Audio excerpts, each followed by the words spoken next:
the products of hemiacetal hydrolysis. First of all, we have to figure out what is a hemiacetal. A hemiacetal is a carbon that will contain an OH group and an OR group.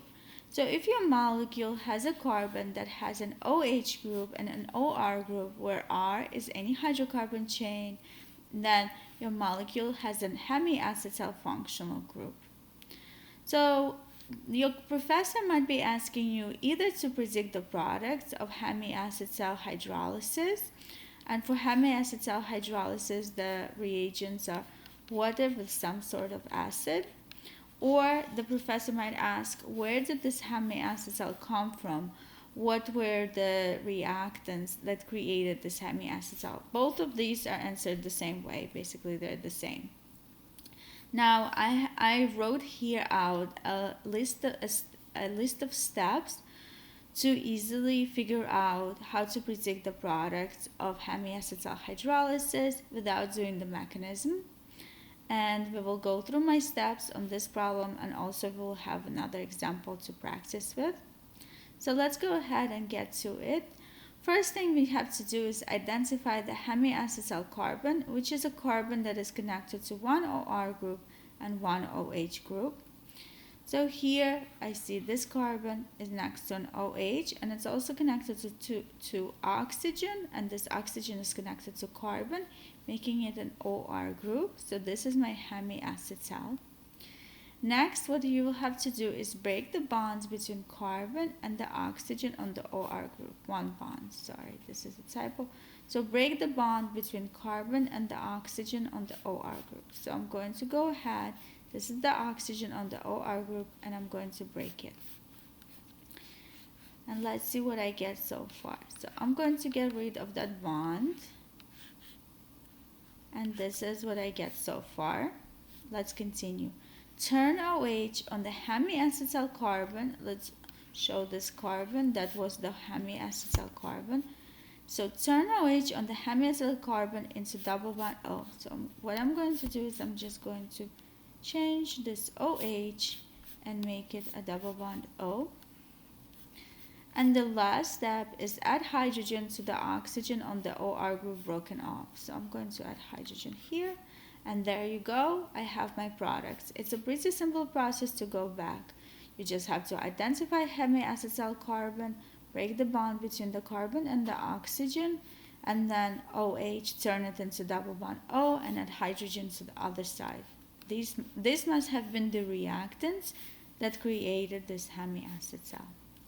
So let's go ahead and do another example just to make sure we have a lot of practice, because practice always makes perfect, especially in organic chemistry. So here's a problem that says the compound shown below is the cyclic hemiacetal of, we don't know what. So let's go ahead and see what kind of reactant created this hemiacetal. First, we have to identify the hemiacetal carbon. That is the carbon connected to one OR and one OH group. So if you look at this carbon, it has OH on it, and it also has O with a carbon OR. So this must be my hemiacetal carbon. Next, I break the bond between carbon and oxygen on the OR group. This is carbon and this is oxygen from the OR group, so I have to break this bond. Notice that in the last case, because it was not a ring, we got two separate molecules. But here, when I break this bond, this oxygen still stays on this molecule. It didn't go completely away. So I still have one molecule to work with versus two before. So just be careful, and if you follow the steps correctly, you will be getting the correct answer. We broke the bond between carbon and oxygen on the OR group. Next, turn OH into a double bond O. So that was my hemiacetal carbon right here, and instead of OH, I'm going to turn it into double bond O. Sorry, it's a very not beautiful, but I'm going to redraw it beautifully afterwards. And number 4 is just to add hydrogen to the oxygen on the OR group broken off. So I add a hydrogen here. And that's my final product.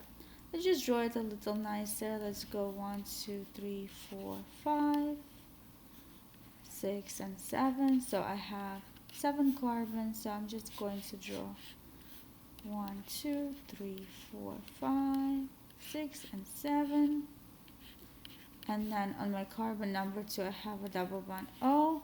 And on my carbon number 5, I have OH. You don't really have to redraw it, especially if it's multiple choice. But if you want to make a better looking molecule, then you can number it and redraw it. So now all we have to do is we'll have to name it. I already numbered it from the end closest to the double bond O, which is a ketone. So I have to number from that end. So I numbered from left to right. So my ketone is on second carbon. Because I have a ketone, it ends in -one. So my name should end in -one. Here it ends in L, so I can't, that's not correct, and here it ends in L also.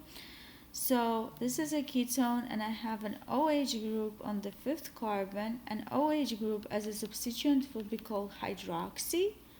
So because it's on carbon number 5, the name will be 5-hydroxy. There's OH group on carbon number 5, so 5-hydroxy.